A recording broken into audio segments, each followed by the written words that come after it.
UBUL Channel. Bab 2521 Hukum Darurat Militer.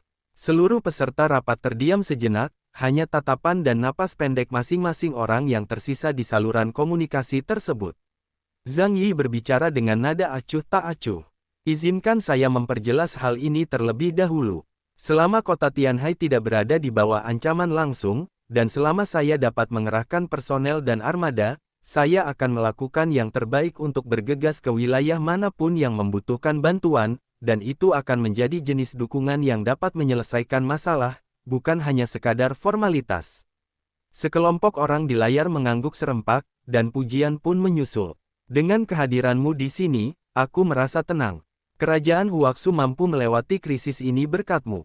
Gelar tulang punggung tidak diberikan begitu saja. Wajah semua orang dipenuhi senyum santai. Mampu mengandalkan dukungan kuat dari Zhang Yi membuat mereka merasa jauh lebih tenang.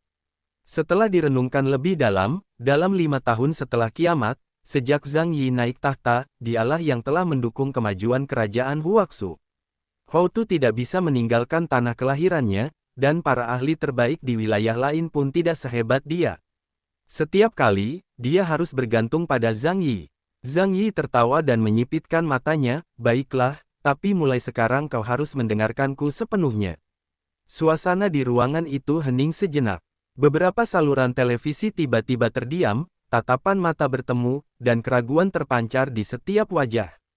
Zhang Yi tidak mendesak masalah itu, tetapi malah menggunakan nada yang masuk akal, saya tidak akan mengambil posisi Anda, dan saya juga tidak akan ikut campur dengan mata pencaharian atau pajak Anda.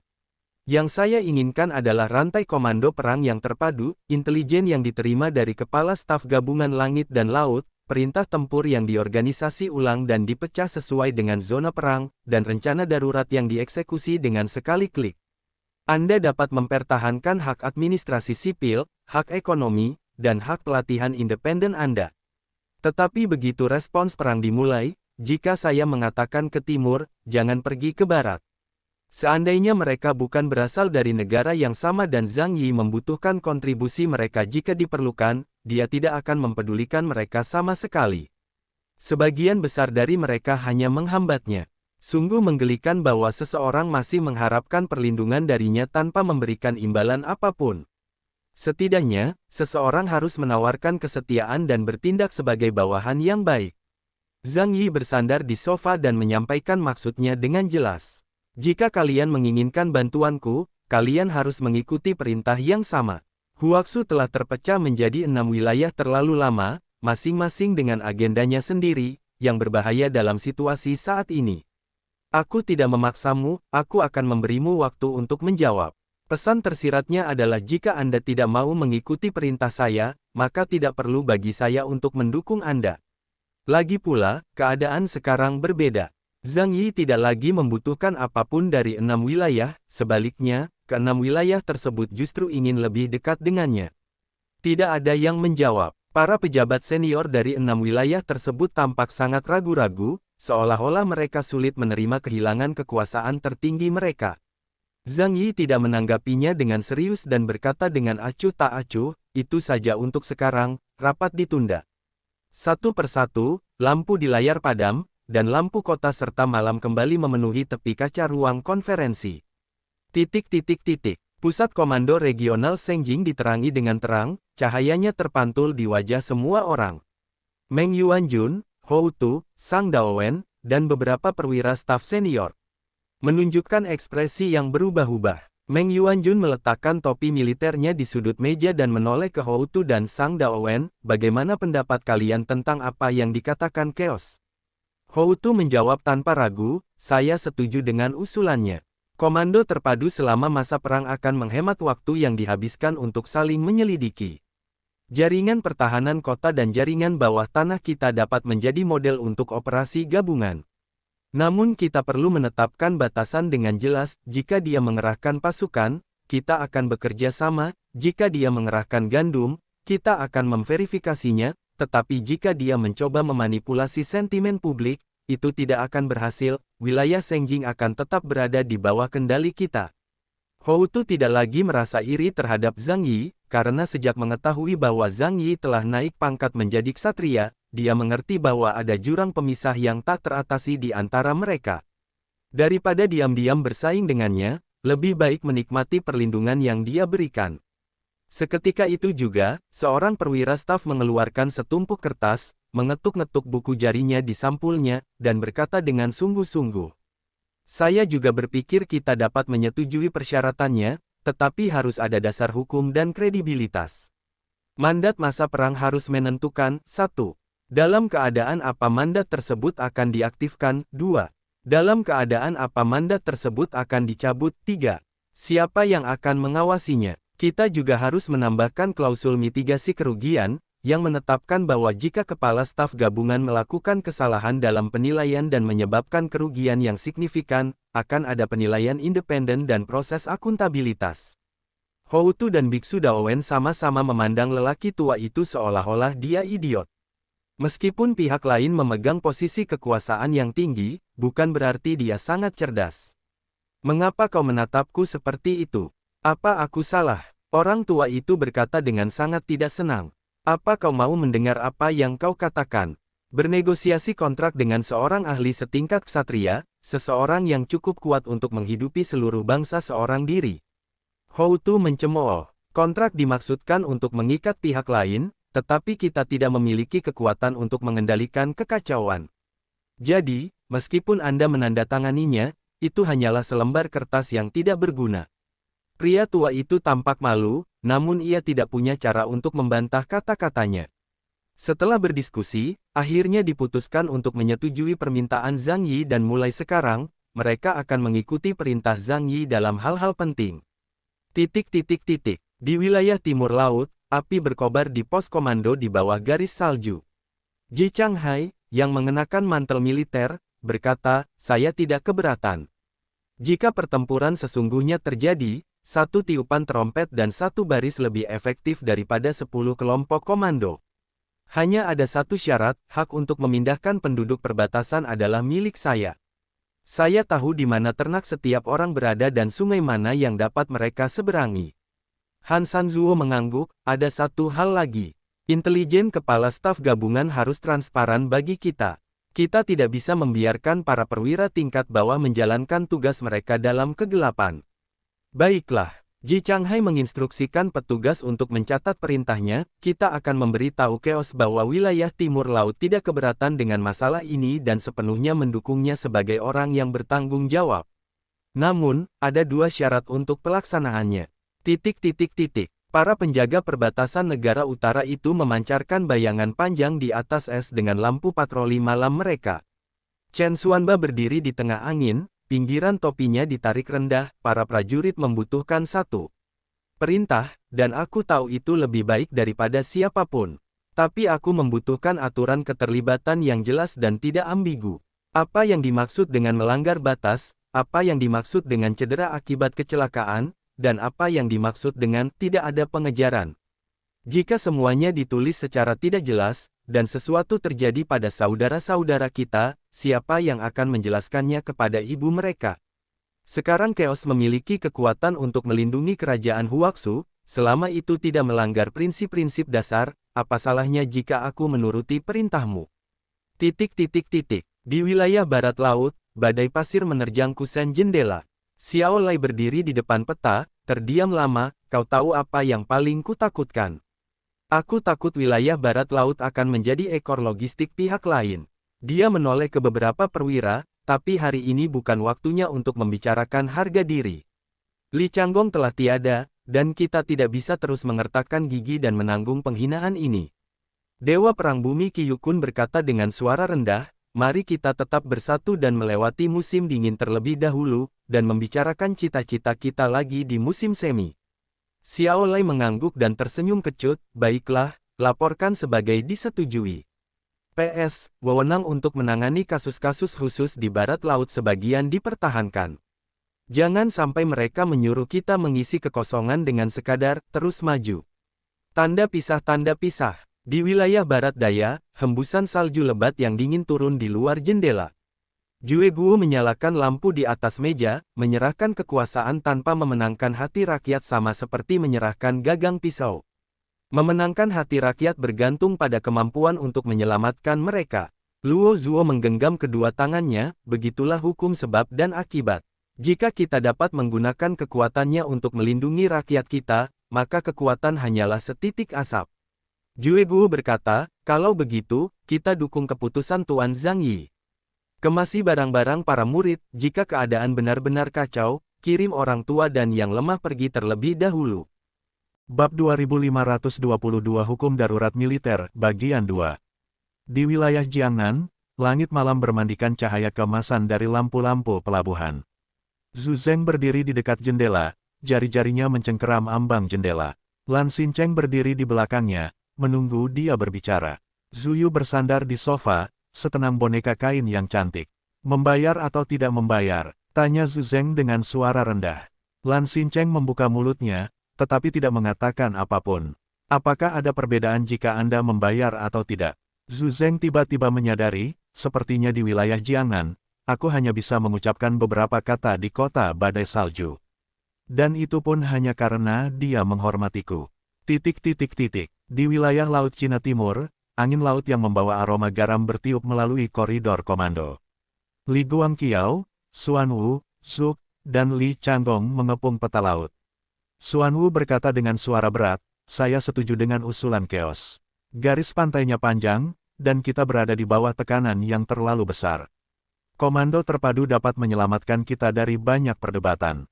Namun, angkatan laut kita tidak ingin menjadi sasaran lagi. Zuk menunjuk ke peta laut, tanpa bantuan Chaos, kita bahkan hampir tidak bisa berlayar, apalagi memiliki komando. Li Guangqiao mengetuk sebuah paku payung, saya akan menyampaikan ini.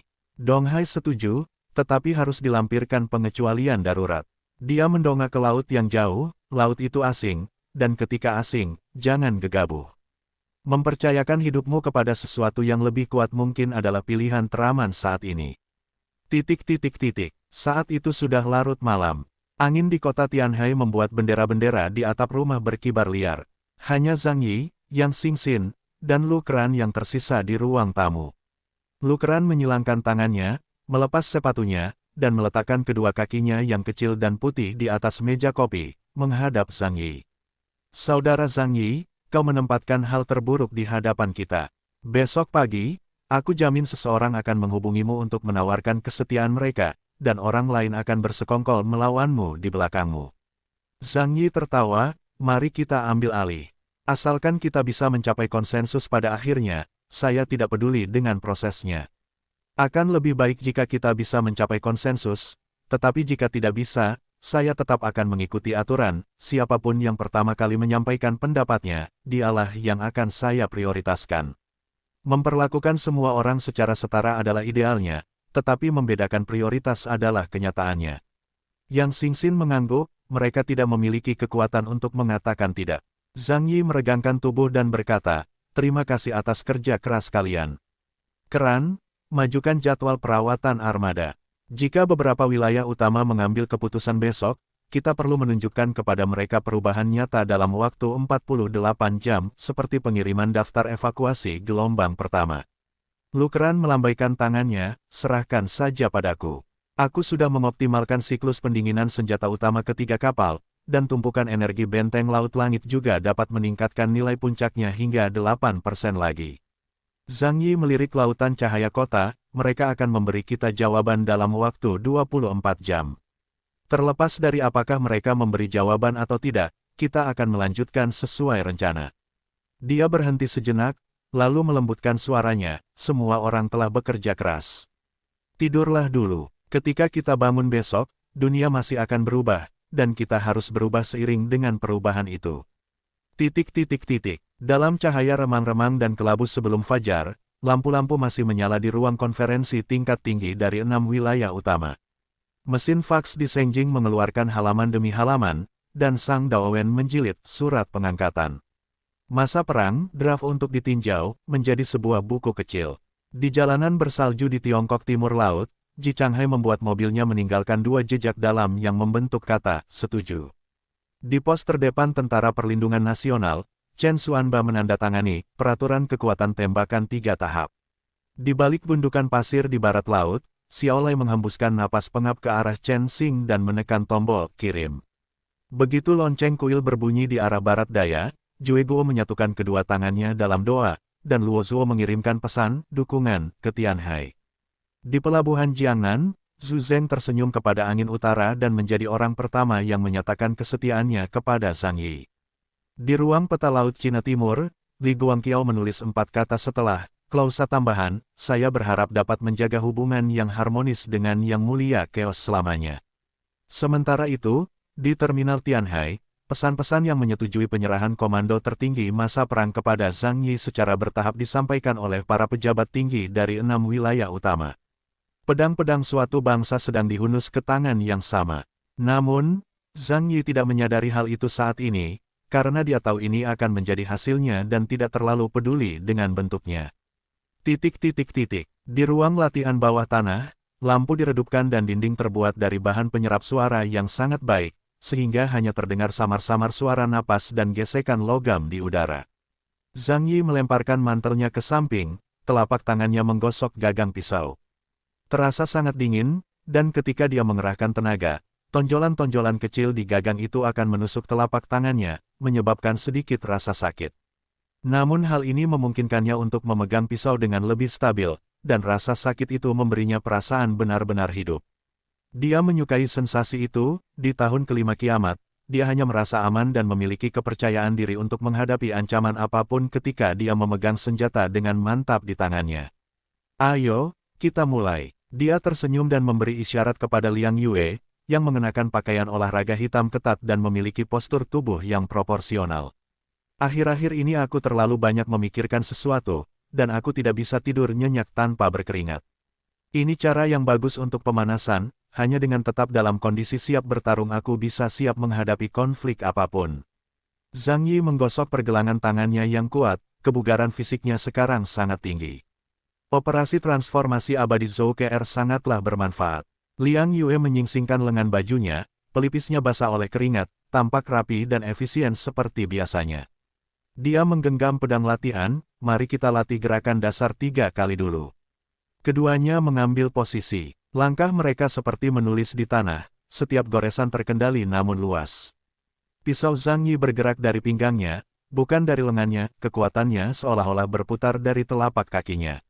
Pisau Liang Yue ringan, seringan angin, namun angin itu mampu menerbangkan tirai hingga menempel rapat ke jendela. 10 menit, 20 menit kemudian, keringat menetes ke matras dan dengan cepat menguap karena panas. Berhenti. Liang Yue mengangkat tangannya dan dengan hati-hati membimbing gerakan Zhang Yi. Rilekskan bahu Anda, turunkan pinggul Anda, dan jangan gunakan leher Anda untuk mengarahkan pandangan. Jika Anda terlalu banyak melihat, pisau Anda akan hancur. Zhang Yi dengan patuh menyesuaikan diri, menghela napas, dan bertanya sambil tersenyum, menurutmu kapan aku bisa seperti dirimu, di mana ketulusan bisa menggerakkan gunung? Saat ini aku hanya mampu mengerahkan 7/10 kekuatanku. Bisakah kau memberiku jalan pintas?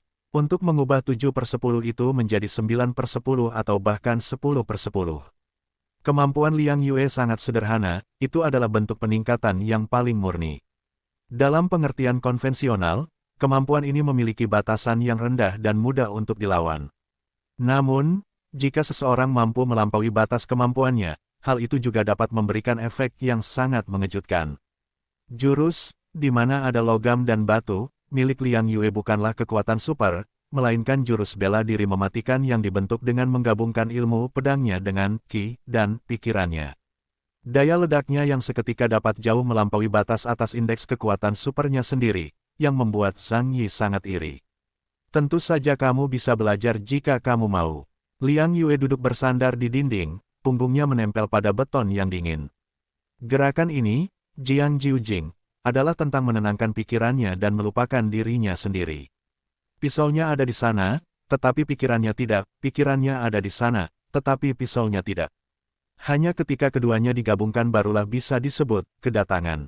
Dia berhenti sejenak, lalu menambahkan, butuh waktu 30 tahun bagi saya untuk berani mengatakan bahwa saya bisa melakukannya sesekali. Zhang Yi menyeka wajahnya dengan handuk, terdiam selama 2 detik, lalu berkata, 30 tahun. Lupakan saja, aku akan mengambil jalan lain. Liang Yue terkekeh dan melemparkan sebotol air kepadanya. Kau tipe orang yang selalu tahu cara mengambil jalan pintas. Baiklah, jalanmu tidak harus sama dengan jalan orang lain.